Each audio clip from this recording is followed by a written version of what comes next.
Hey everybody, welcome back for another episode of The Art of Giving a Damn. And today I have with me Sam and Patrick Cullinane, who have a really, really big mission. So let's just start there. You guys shared with me that your goal is lower the divorce rate. Yep. And war. end all war. Those are some really big goals. And I know from reading about you guys and being around you a bit that you're very, very passionate about that. And you have a unique story of how you came to that mission. So do you want to share a little bit about where you were at just a few years ago and where you're at now? Yeah. Sure. Our marriage is basically a tale of 2 decades. That's the way we describe it. In that the first 10 years, we kind of fumbled through it, not really having the right tools in place, not knowing what we were doing. And it ended with a 1-year separation where we actually signed divorce papers and almost split up. But you're sitting here together right now. So what turned that around? Because I know that's a lot of people go into marriage and relationships totally unprepared without any of the tools they need for it. So what happened? Well, we both kind of figured out some shit that, can we say shit on your podcast? Yes, that's fun. Figured out some shit that we each had and got rid of it in the year that we were apart. I think recognizing that in each other was what enabled us to get back together. And also recognizing that the grass wasn't as green as anywhere else. Yeah. So working on this relationship wasn't going to be any more difficult than starting a new one. In fact, it might be a little bit easier. So you guys spent a year apart and then you got back together. We did. Yeah. And how long have you been together now? 11 years since 11 then. years since then, yeah. So 20, just over 22 years total. Wow. So you've got a very different perspective on how to end divorce or reduce the divorce rate than people who maybe have not been through a separation and figuring out how to actually come back together and make it work. So what advice would you give somebody who's either separated or maybe not there yet but headed that direction? Man, we have so many things to tell them. First,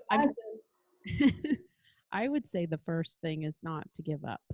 Don't give up so easily. I mean, if you've invested time and energy into one relationship, chances are, even when you start another relationship, if you don't figure out what went wrong, it's probably going to go wrong in the next relationship as well. Mm-hmm. So you're going to have to do the work sometime, and to invest in the current relationship is probably, I think a long-term lasting relationship has been the biggest, the best, one of the most beautiful gifts of my life.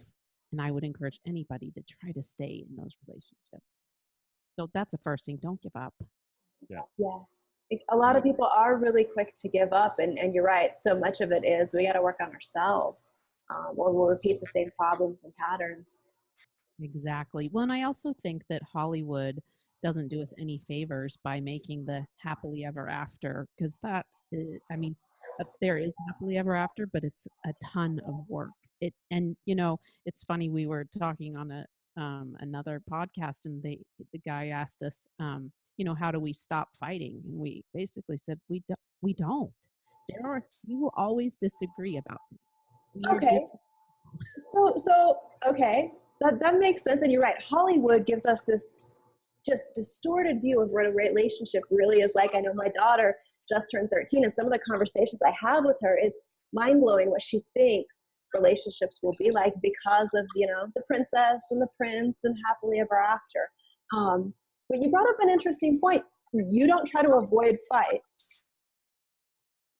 So how do you set ground rules then because it happens, you have those fights. How do you guys get through that? I wouldn't say we don't try to avoid them. I think we do. But there are certain things where we're never going to agree. And so, we have ways to try to calm ourselves down so that it's not a fight so much as it is a discussion about something that we don't agree on. But we also still fight. Everybody's got shit, and so sometimes that shit comes out in inappropriate ways. And unfortunately, Unfortunately, it happens a lot with the people that you love the most because you're safe with them, you know? Yeah, that is true. When you feel safe with somebody, you express yourself a little differently than you might otherwise. So, Being being what? quick to recognize who, um, whether or not it's about just being right, because a lot of Mhm. times fights come down to that. We're both so grounded on our position, Yeah. and I've gotten really good at just thinking about it for a minute. And going, I don't give a shit which way we go. Just tell me about it. I don't want so. So agreement or peace is a little more important than holding your position and being right. Right. Yeah, we both have. That was hard. That's a hard lesson to learn, and we still don't do it every. I would imagine there's still the rough moments, still some of the same challenges. So what really gave you the, I don't know if energy is the right word or passion, but the impetus to push through all those hard moments and make that decision to, no matter what, stay together and make it work? Well, I think you want to answer Yeah. first. I mean, for me, it was recognizing, exactly as Sam said, the stuff that I was bringing to the relationship that got us there. That took me about 6 months to stop blaming her for everything and then looking at myself and then recognizing, okay, I've got some crap here that I don't want to take with me into the next relationship. So, and if we ever get back together with Sam, I definitely can't hang on to that stuff. So, um, I just got, I just focused on getting rid of my own crap that I thought was kind of getting in the way. And, and that was a huge step. Once you do that, then it becomes easier to kind of look at yourself, you know, all the time and say, okay, what am I doing now? And what am I going to do tomorrow? And Yeah, like that's you always have to be working on yourself, and I don't think we knew that in the first 10 years of our marriage. Yeah, I don't think people really prepare you for that piece of it when it comes to relationships. There's not a whole lot of guidance for people that talks about, how to be happy instead of right, or how to have those types of disagreements and get through it. Yeah, So you I guys have really made that your mission to spread the different tools and things people need to be able to create those kinds of relationships that last. Because we've all seen the statistics, and the divorce rate is crazy high because people do give up. They don't know how to push through it, and you guys have managed to come together and fix that in your marriage with a lot of other projects going on. I know you guys both have businesses that you're juggling, other things. How do you keep your relationship a priority when you've got so much going on? Because I know that's one thing my listeners struggle with, because they are very busy with their businesses and entrepreneurial projects, and sometimes it's hard to put the time in that a relationship needs to work. So do you guys have absolutely. advice around that? Yeah, I would say you have to choose your relationship. I mean, it's just like anything else. And I would say what little time that you do spend together, make sure that it's good quality time. And that involves being present in the moment and listening to your partner and expressing love to them when you do get to have time together. Um, that'd be my advice. and I'd add to that that your your significant other is usually your best friend, should be, and they are a large part, if not, you know, solely your why you're out there busting your ass with your business and doing all those different things. So if you can recognize those things, then to not make it a priority is a fail. Yeah, that makes sense. Sometimes we forget that the reason we do what we do is right there, and we're not focused enough on it. So that's a great perspective shift. Yeah, and I would tell you that in the first 10 years of our marriage, Patrick and our relationship was like like very low on my priority list. Number 1 was my career, my kids came in second, and Mhm. then Patrick. And I felt like that was justified, because uh, everybody needs money to survive, but Right. in hindsight, that was not the best decision I could have made, because once Patrick was gone, um, I was sad and I was lonely, and my life had not nearly the meaning that it did before. I think that's something that a lot of parents fall into. Once you have the kids, they become the focus, and you forget about the relationship. It's And our kids are all grown up now, so now it's just us. Yeah. Has that contributed to making it easier to put a focus on the relationship? Yeah, but also more difficult in ways too. You know, people say, "Oh, now we're together a lot more than we used to be." So Yeah, we we're don't have the adjusting. That makes sense. There's not a buffer. There's no diversion. Yeah, just a lot. Got it. So you guys have after you came back together and you learned how to make a relationship work, you guys wrote a book about it and you've really made this your focus. What inspired you to do that? Why did you decide? I mean, you guys had super successful businesses, other things going on, and you went, let's do this. What prompted you to do that? we we we thought about. I'm not really sure how we decided to put pen to paper, but I know that um, we were having a conversation about whether or not we would ever write a book and then what it would be about. And we thought, you know what, we do have one because we've given a lot of friends advice that are on the brink and they keep coming to us because we turned it around and so they want to know what we did. And we're like, oh, we could stop giving free advice and just write a book about it. So there It was wasn't that. exactly like It that, wasn't but exactly like more like, here's a shortcut. Read this, and then we'll answer questions. Start here. This. I love that. It's funny because I hear so many people tell similar stories about how they ended up writing their blog or writing their book. It's because people kept coming to them for advice. And I know there's, all these different therapists you can go to and psychologists will dive into, whatever's screw loose in here. But there's something different about hearing it from somebody who's actually been through it and really understands those struggles and how to fix it. And has come out on the other side successfully with it. So I can see where you would be the go-to couple for advice in your circles. well, another really big factor is that if we knew now, you know, 10 years ago, we probably never would have had that challenge. So Yeah, if we had the tools that we have now, we never would have split up. So we want to give people a hack or a shortcut to not have to hopefully go through that. So if you could go back in time to yourselves, 9 years into your relationship, what's the piece of advice that you would give to yourselves then? You go first. I really wouldn't give myself any different advice because I'm still awesome now. Okay. I can go first. Good. I think one of the most important things that we learned in the last 10 years was recognizing that we all express love differently and receive love differently, and we like it in different ways, and recognizing what those ways are and how to do that that creates a very positive that starts to bring up this beautiful positive thing that's happening in the relationship. If you can express love to your partner in the way that they want and need to be loved, it creates something very solid and something beautiful that then you can build on, like make the positives so healthy that the weaknesses aren't a problem. That's what I tell myself, like start trying to love him the way he wants to be loved. It's so easy to fall into, well, this is how I want to feel loved, and we try to express love that way, and others sometimes can't accept it because it's so different from the way they feel loved. And that's another thing that we're not taught about that most of the time going into relationships. That's great advice. Is that something that you guys had a conversation about, or how did you figure out that was something that needed adjusted? I don't know if we thought that it needed to be adjusted. I don't even know why we picked up this book. Maybe somebody gave it to us, but we read The 5 Love Languages. I don't know if you've read that, but it's a brilliant book by Gary Chapman, and it just it teaches those very principles. You put it in. It made sense then. It's like, I wonder. Right? Yeah.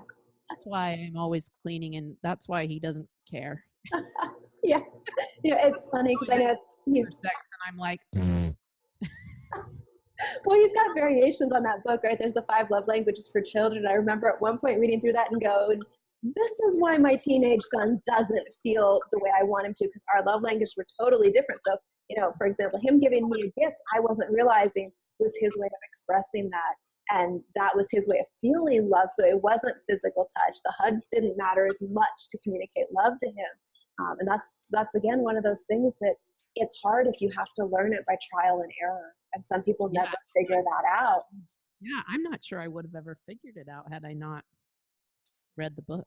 which is why books like that, like the one you guys have put together, are so important for people to have as resources, because it's not just with business, it's kind of cut your learning curve, get to success faster. With relationship, it's literally save your relationship. And that has such a domino effect on our families and the people around us. And our businesses. I mean, if you have a relationship that's in smooth sailing and you don't have to worry about it, and you're not, heart aching and angry, man, it makes everything so much easier. Yeah, True. absolutely. So was it challenging for you guys business wise as you were going through your separation and coming back together? And has that changed now that you've kind of figured out how to make that work? Well, business-wise, it's changed entirely for me, because the first 10 years I was a corporate woman and had a big corporate job, worked for other people. And then in the last 10 years, I've done some, Patrick has always been an entrepreneur. But so now run my own shows, have my own businesses and stuff. And helping with our, with, I was one of those people that always said I could never work with my wife. And then I got to a point where I realized when I looked at my business and growth had kind of stagnated, and I looked at it from a perspective, what's wrong with what I've got going here? And it seemed like everything that our business had as a weakness, Sam could probably help with if I just checked my ego, which I did. And it was one of the smarter choices I ever made. So that is really fascinating and encouraging at the same time. I know so many people who think that they would love to have their spouse work with them, but they think they'd kill each other if they tried to work together in the same business. So that's great that you guys have figured out how to kind of help each other in the strengths and weaknesses areas. Is there any advice you would give somebody who's considering bringing their husband, their wife, their partner into their business? Like, were there certain things that just didn't work, or was it pretty smooth sailing because your relationship was strong? I'd say that the you have to know exactly what you're bringing them in to do and why. And if you accept that and you're good with that, then it should be fine. And then as long as the other person knows that too. So Sam was great when she came in. It took, I mean, it was a little bit, because she's writing processes, and I'm like, yes, we need processes. And I saw how great it was when she did it for the people. Then when she came and sat next to me and wanted me to document everything I did, I'm like, you're driving me nuts. So actually, we stopped doing. It was like, I'm not doing it. This isn't. I think I'll do everybody else. Yours, but I'll do something else besides document your processes, just because it was too much. So I ended up taking I ended up doing other things in the business, like finances and starting a new division, whatever. Gotcha. So it was partially. I do think it's partially defining boundaries really well, having communication. It sounds like being kind of flexible about how you fit into each other's businesses. Yeah, and if you guys are, and I mean, in a relationship that's pretty healthy already, you know how to resolve conflict with one another, and so it's just about being able to do that. You do it at home. I mean, when I come home from work, Sam had, after she retired from her corporate job, she had the house a certain way, and everything was running a certain way, and I didn't get in her way. I mean, I tried to help out where I could, to a degree, and then but okay. She just learned that we have two completely different management styles, and she knew that somewhere in the middle was probably the sweet spot. So. That makes sense. That makes sense. A lot of relationship, whether it's business or personal, really is about figuring out how do you meet in the middle. Definitely. So as far as the book, people can find out more about it at biggerlovebook.com, right? Yeah. Yep. I have a little copy. We can put it on the screen. Awesome. Yeah. It's backwards. Oh, is it? I can see it the right way on my screen. So what's the subtitle of that? Bigger Love. Bigger Love, how to have the love of your life for the rest of your life. I love that. I love that. So everybody can go to biggerlovebook.com to find out more about that. And if people listening or watching to the podcast are kind of in that space where you guys were that first 10 years, what are some other ways that they can get in touch with you to get support or to find out more about what you do and how you work with people? Yeah. We have a Facebook page, which is also Bigger Love Book. So they can get in touch with us through the website. They can get in touch with us through the Facebook. We also have a Twitter account. It's all called Bigger Love Book. Well, that makes it easy to find and easy to remember. So where did the title of the book come from? Well, we're from Utah, and so there's a whole polygamy thing there, and we talk about big love, but not in the polygamy way, Mhm. obviously. But we talk about having big love. So Mhm. we thought the play on that TV show, Big Mhm. Love. We're like, no, but ours is bigger. Ours is bigger love. I love So that. It was originally called the the Love love Endeavor. endeavor.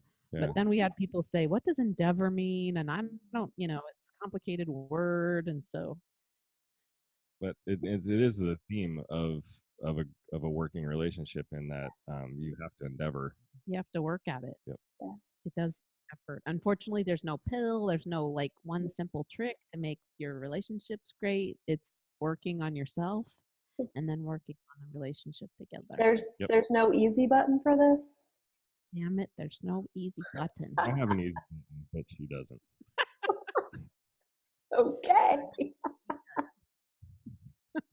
Well, I love the book title, and that's a great marketing lesson to get feedback from your audience. Talk to people, find out what they think about it, because Bigger Love is definitely one that catches your attention because it does make you question a little bit what the book might be about. Yeah.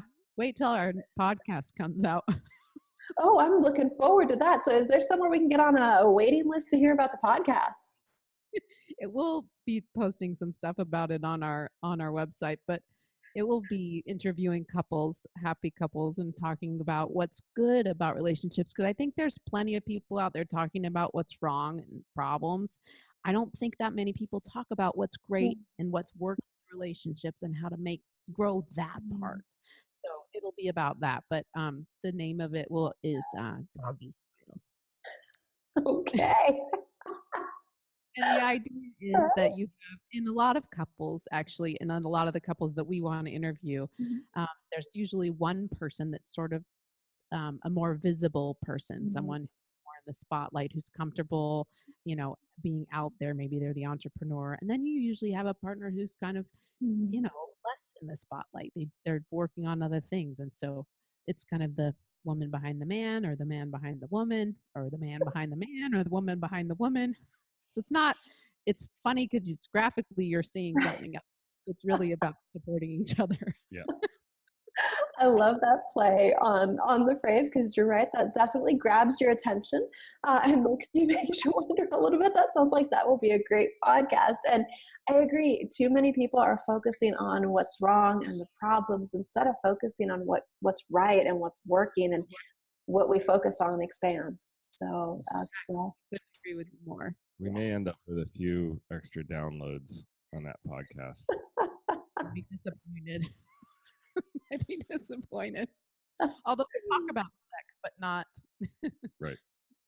Well, that's an important part of relationships. And I think sometimes the problem is that couples and adults in general aren't willing to have conversations about things they need to solve problems in relationships. Yeah. And I mean, for us, sex was one of those things that we built on as something good and continued on. In fact, we joke about this book being one of the books men might actually recommend to their wives. And we do have friends who have said that very thing, because we have a chapter about sex specifically, because that's Patrick's love language. He's a touch guy. And how we did a little experiment for a month. He said, have we ever had sex and you regretted it? Well, I said, no, of course not. He said, well, why don't you just say yes every time I ask for it then for a month and see what happens? Wow. I did not want to do that because he asked a lot, and I was like, oh my God, what? No. And then I was like, all right, why not? Like, I should try this. It is his love language. Mm-hmm. And we just never stopped that experiment. Wow. because it made him very happy and relaxed. I actually got very relaxed also because I wasn't always trying to think of reasons why not to, like, oh, I got a headache, or Mm. I know I'm tired, or And, I just had to say yes, and it's been great. and the truth is that I would probably ask, 10 times a week, but knowing that she was probably only going to say yes once or twice. So as it as once I tested her and found out she was going to say yes whenever, she was going to stay true to her word, we backed off and we're back down to like a couple times a week. So So you found a balance in there that works for everybody. Exactly. And now it has to go both ways, because I don't know if it's our age or what, but it seems like I want it more than he does No. now. Not our age. That's true. Okay. Oh, right. Well, I one of the things that I know you mentioned in the notes was that one of the standard things you guys talk about is how to fight less and have more of that in relationships. Which is, if that is your love language, that's such an important part of the relationship, and being aware of that, I can only imagine what a difference that made for you guys. Yeah, it made a huge difference. And I also think, I mean, relationships work different ways, but in our relationship, we choose to have sex with only each other. And I think a lot of marriages are like that.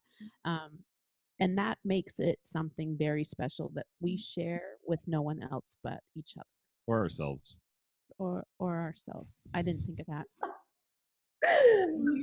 Love yourself and your partner. It's different when it's by yourself, though. It's not the same.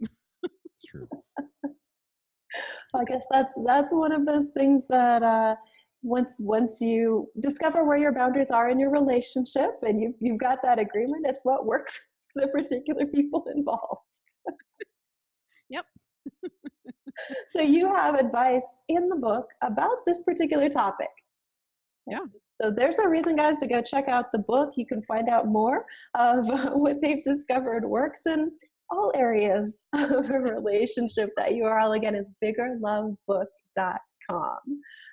And I love that you guys really are focused on helping relationships stay together and lowering the divorce rate, because we know with where society is today, there are so many broken homes and so many families and relationships being affected by not knowing what else to do other than just give up. And if we can focus on both the positive things, what's going right, and equip ourselves with the tools to fix relationships, that's something that has such a huge effect on families and on society. So you guys really do have an important mission. Thank you. We think it's important as well. Yep. And maybe for our next podcast, we can figure out a better place to sit. No worries. There's all sorts of unexpected things tend to happen with light. There's a window up there. I guess we haven't done one at this time before because that sun's moving right through. Oops. Well, I think for listeners in the U.S., seeing the sunshine is beautiful because we're dealing with a huge cold snap right now. Yeah. Mexico's this time of year.